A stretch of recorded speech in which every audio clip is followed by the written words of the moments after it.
इसलिए किसी के कष्टों में हमें पीठ नहीं दिखाना चाहिए, किसी के संकटों में हमें अपना मुख नहीं मोड़ना चाहिए। जो पीड़ा से पीड़ित है उससे कटुक और कर्कश वचन कभी नहीं बोलने चाहिए। उसकी सेवा कर सकते हो तो बहुत सुंदर है, और नहीं कर सकते हो तो कम से कम अपनी भाषा शैली को भी अपने कंट्रोल में रखने का प्रयास करें। आचार्य भगवान ने हमें आज बता दिया कि धैर्य की सीमाओं को नहीं तोड़ना है, धैर्यता को साथ में रख कर के चलना है।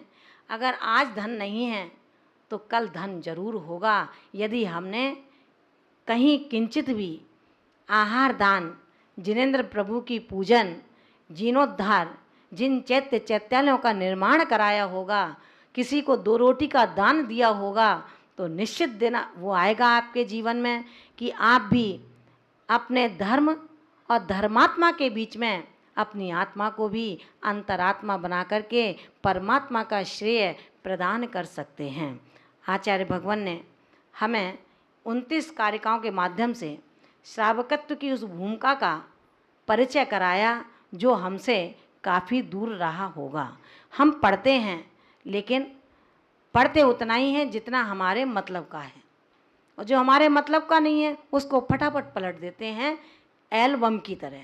अपना फोटो है तो टेढ़ा सीधा तिरछा करके हम बार बार देखेंगे, और अपना फोटो नहीं है फटाफट एल्बम के पन्ने पलटते चले जाते हैं। ठीक इसी प्रकार जब हमारे मतलब की बात आती है, कोई हमारी प्रशंसा करता है तो हम उसको अपना मित्र बना लेते हैं, और जब हमारी प्रशंसा करने वाला कभी बुराई कर देता है, अच्छी बात बता देता है, तो वो हमारा मित्र तो मित्र, शत्रु का भी शत्रु बन जाया करता है।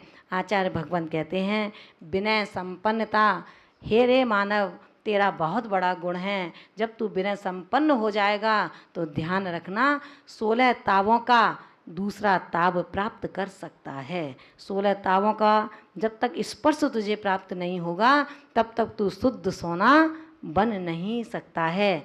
आचार्य भगवान ने विनय संपन्नता पर ध्यान दिया है, तो मैंने उन लाइनों को लिखा कि हे विनय संपन्न मेरी अधिकारिणी गुरु माँ, आपकी विनम्र वाणी से अहंकारी झुक जाता है। आपकी विनम्र वाणी से अहंकारी झुक जाता है।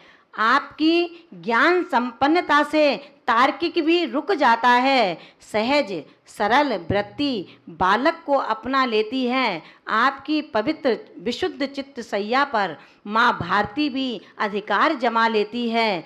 ज्ञान की प्रखरता पांडित्य को प्रसन्न करती है, हर त्रासदी को चमन करती है। इसलिए हे मेरी गुरु माँ आप विशुद्ध मती हो, इसलिए हे मेरी गुरु माँ आप विशुद्ध मती हो, मेरी भी विशुद्ध मति हो। इन्हीं भावना के साथ में जय बोलिए परम पूज्य गुरुवर्या गणनी आर्यिका श्री विशुद्ध मती माता जी की।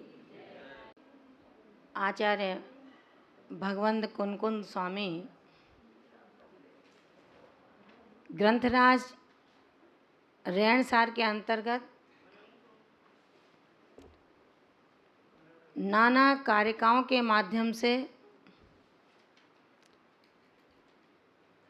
उस सिद्धांत को बताने का जो श्रेय प्राप्त किया है, वो श्रेय हम संसारी प्राणियों के लिए श्रेयों को उत्पन्न करने वाला है। श्रेयो माने कल्याण। जब तक हम इन सिद्धांतों पर चलने का मन नहीं बनाएंगे, हम सिद्धांत को अपने दैनिक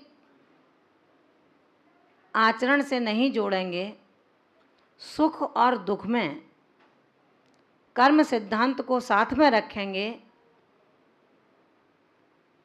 तो ना दुख में परेशान होंगे और ना सुख में खुश होंगे। पंडित दौलत राम जी ने छैडाला ग्रंथ के अंतर्गत कहा है, पुण्य पाप फल माहि हरस बिलखो मत भाई। जो साधक मोक्ष के मार्ग पर चलता है, क्योंकि चाहे श्रावक हों और चाहे साधक हों, जन्म एक मनुष्य के रूप में होता है, संस्कारों से श्रावक और साधु बना जाता है। भगवान का जन्म नहीं होता, जन्म तो इंसान का होता है, मनुष्य का होता है। सद आचरण से वह हैवान न बन करके इंसान बन जाता है और दुराचरण से हैवान और शैतान की पहचान बन जाया करती है। जो संत बनने वाली आत्माएं हैं उनके लिए आचार्य भगवान बहुत कुछ कहेंगे और आज श्रावक के लिए बहुत कुछ कह रहे हैं। कैसा होना चाहिए पात्र और कैसा होना चाहिए दाता, कैसा होना चाहिए उसका पुण्य और कैसा होना चाहिए उसके पुण्य का फल। आचार्य भगवान कहते हैं कि हे श्रावक, अगर तेरे पुण्य का फल तुझे प्रतिलक्षित हो रहा है तो उसमें फूल मत, और यदि तेरे पाप का फल प्रतिलक्षित हो रहा है तो उसमें दुखी मत हो, क्योंकि दोनों ही पर्याय का हेतु सिर्फ तू खुद है। जब हम पथ्य लेते हैं तो चैन की नींद सोते हैं और चैन से अपने व्यापार उद्योग आदि में लगे रहते हैं, और जब हम पथ्य नहीं लेते, अपथ्य लेते हैं, गरिष्ठ लेते हैं, तो न चैन की नींद सो पाते हैं और न दूसरों को सोने देते हैं। ये किसी का दोष नहीं है, ये कर्म का उदय नहीं है, ये तो मेरे अविवेकपूर्ण स्थिति का फल है।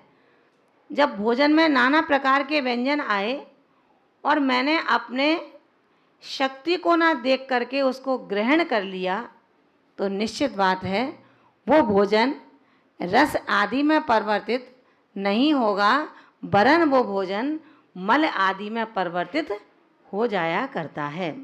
आचार्य भगवान आज कहते हैं कि हे श्रावक गणों, कल आपने जान लिया था कि कर्मों का विपाक आज करें और आज ही आ जाए, ऐसा नियत नहीं है। अगर वो बंध एक समय वाला है तो उदय में तुरंत आ सकता है, लेकिन जो कर्मों की स्थिति जघन्य, मध्यम और उत्कृष्ट रीति से बंध को प्राप्त हुई हैं, उनका आबादा काल पड़ता है। यदि कोई कर्म 30 कोड़ा कोड़ी सागर का है तो उसका 3000 वर्ष का आबादा काल पड़ेगा। 3000 वर्ष तक वो कर्म विपाक रूप प्रतीत नहीं होगा। किसी का 70 कोड़ा कोड़ी सागर का है, किसका है? दर्शन मोहिनी का। उत्कृष्ट काल 70 कोड़ा कोड़ी सागर का पड़ा तो 7000 वर्ष तक वो कर्म उदय में नहीं आएगा। ध्यान रखना महानुभावों, ये 70 कोड़ा कोड़ी वर्ष की स्थिति, जो 70 कोड़ा कोड़ी की स्थिति जो बंध को प्राप्त हुई, वो तय जिंदगी की स्थिति नहीं है, प्रत्येक समय की स्थिति है, क्षण की स्थिति है। अगर आपने एक बार कुगुरु कुदेव कुशास्त्र का अनुमोदना की, प्रशंसा की, स्तुति की और पुनः कर दी, फिर पुनः कर दी, तो ये बार बार 70 कोड़ा कोड़ी सागर की स्थिति बनती ही चली जाएगी। जैसे आप भोजन करते हैं तो भोजन करते समय बहुत तेज से भूख लगी है, तो भूख मात्र थाली पर बैठने से पूरी हो जाती है। एक गिलास खाने से पेट भर जाता है, बार बार गिलास को उठाना पड़ता है, बार बार गिलास को मुंह में रखना पड़ता है, चर्वण करना पड़ता है, नीचे जाता है, पता लगता है कि धीरे धीरे धीरे धीरे अब पेट भर चुका है, अब किसी अन्य व्यंजन की आवश्यकता नहीं है।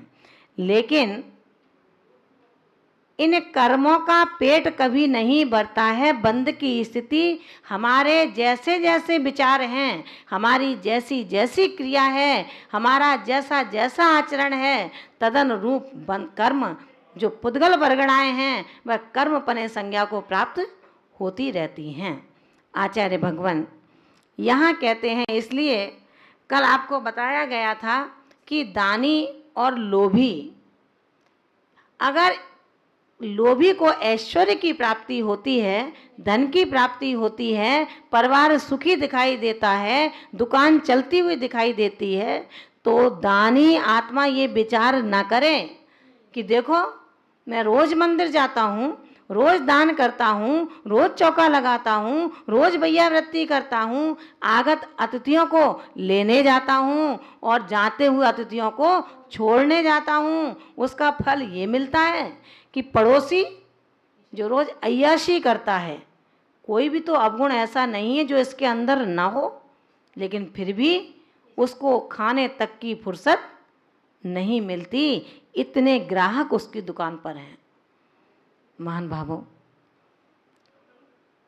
किसी की वृद्धि को देख कर के हम ईर्ष्या न करें, किसी की सुंदरता को देख कर के हम मन ही मन कुंठित ना हों, किसी के अच्छे व्यवहार को देख कर के हम ये विचार करें कि जब ये इतना खुश हो सकता है तो मैं खुश क्यों ना रहूं। जब तक हम ऊंचे उठने के लिए ऊंचे वाले लोगों को नहीं देखेंगे, तब तक हम कभी योग्यता को हासिल नहीं कर सकते, और जब तक हम धैर्य रखने के लिए अपने से नीचे वालों को नहीं देखेंगे तो दर्द को कभी सहन नहीं कर सकते हैं, अपने निर्धन अवस्था को कभी सहन नहीं कर पाएंगे। कैसे हो मेरे धन की पूर्ति, इसके लिए प्रति समय आर्द्र और रौद्र ध्यान में लगे ही रहेंगे। आचार्य भगवान बड़ी अच्छी तरह से 29वीं कारिका में हमें ये बता दिया था, दानी की दरिद्रता और लोभी का ऐश्वर्य ये किसी की करनी का फल नहीं है, सिर्फ उसकी ही करनी का फल है। इसलिए जब तक ये उदय में रहेगा, संतोष से हम उसका उदय का भोग करते रहें। यदि, क्योंकि प्राण तो सबके निकलने, कोई अमर है क्या यहाँ पर? इस दुनिया में जो दृश्यमान हो रहे हैं वो कोई अमर नहीं है, सबको मरना है, बस अंतर इतना है, कोई आज तो कोई कल। जब मरना ही है तो अधीरता के साथ क्यों मरा जाए, रोते रोते क्यों मरा जाए, हाय हाय करके क्यों मरा जाए। अरे मरना ही है तो ऐसे मरो कि मरण भी महोत्सव के रूप में परिणत हो जाए, मरण भी महा महोत्सव बन जाए। जब आज मरण महोत्सव बनेगा तो कल जन्म भी महा महोत्सव के रूप में हमें परम पूज्य बना करके चला जाएगा।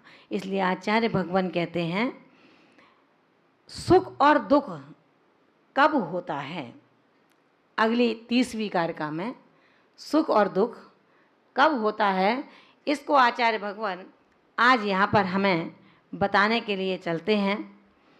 धन धनादि समिद्धे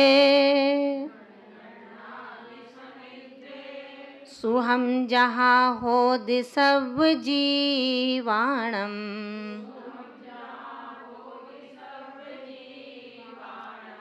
मुनिदानादि समिद्धे सुहम तहा तम विना दुखम।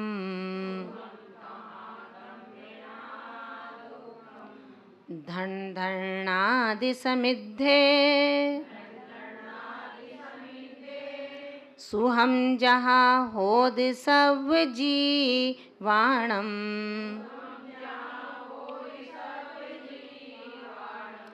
मुनिदानादि समिद्धे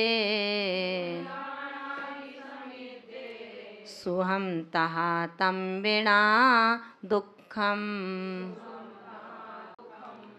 उन्होंने कहा कि जहाँ, जहाँ माने जिस प्रकार, जहाँ यानी जिस प्रकार, धन धनादि समिद्धे, धन धान्य आदि की समृद्धि से, जिस प्रकार धन धान्य आदि की समृद्धि से सब जीवाणाम, सभी जीवों को, सुहम होदी सुख होता है। तहा यानी उसी प्रकार, मुनि दानादि समिद्धे, मुनि को दान आदि की समृद्धि से, सब जीवाणम सभी जीवों को, सुहम होदी सुख होता है। तम तम माने उसके बिना, किसके बिना? दान के बिना, दुखम दुख होता है। क्या समझ में आया? उन्होंने कहा कि जैसे धन धान्य के कोठे भरे हैं आपके यहाँ पर, तो आपको बड़ा सुकून है मन के अंदर कि भाई मुझे कोई चिंता नहीं है, कितना भी दुर्भिक्ष आ जाए लेकिन 2 साल 4 साल 6 महीने मैं आराम से अपने परिवार का भरण पोषण कर लूँगा, सुख होता है। धन धान्यादि की समृद्धता पर व्यक्ति को सुख है। उसी प्रकार जो भव्यात्मा, जो पुण्यात्मा, जो श्रावक आत्मा मुनियों को दान देता है, उस दान की प्रसन्नता से जो सुखी है, जो दान से समृद्ध है, ऐसा आत्मा अपने आप में सुख का अनुभव करता है। और इसके बिना, दान दिए बिना दुख का अनुभव करता है। किसने किया था दुख ऐसा? सम्राट चक्रवर्ती ने। जब अपने घर के महलों के द्वार पर खड़े थे, देखा कि कोई ऐतराज आज मेरे घर की ओर नहीं आए, तो क्या संतुष्टि हुई थी उनको? चलो नहीं आए तो कोई बात ना, अपन खाते हैं, आज निमटाओ, बच्चों को निमटाओ, जल्दी निमटेंगे। ऐसा नहीं कहा था चक्रवर्ती ने। चक्रवर्ती की आंखों से अविरल अश्रु की धारा बहने लगी कि हे प्रभु, आज का मेरा द्रव्य इतना पाप का हो गया कि एक अन्न का दाना मैं तपोधन की अंजलि पुट में नहीं रख सकता हूँ। धिक्कार है मेरे ऐसे धन को, जो अन्याय का धन मेरे आज कोष में आकर के मिल चुका है। अपने धन पर, अपने आचरण पर तद्भव मोक्षगामी चरम शरीरी चक्रवर्ती आत्मा, तीर्थंकर का ज्येष्ठ पुत्र, अपने उस पाप में कोष की निंदा करता है और अपन पाप से ही कोष भरते हैं। अंतर कितना है? वीतरागी के दर्शन करके वित्तराग को बढ़ाते हैं और उन वीतरागी से वित्त की याचना करते हैं। और वो ऐसे वित्तरागी थे, उनको आत्मा के रंजन में जो राग था वो प्रदर्शन में किंचित भी नहीं था। ऐसे भव्यात्मा, भव्य पुरुष, जिनके कर्मों की श्रृंखला तड़ तड़ टूट जाएगी, उनको अपना न्यायोचित द्रव्य भी मुनिराज के द्वारा पेक्षण न होने के कारण पापमय प्रतीत होने लगा, अन्याय का दिखाई देने लगा।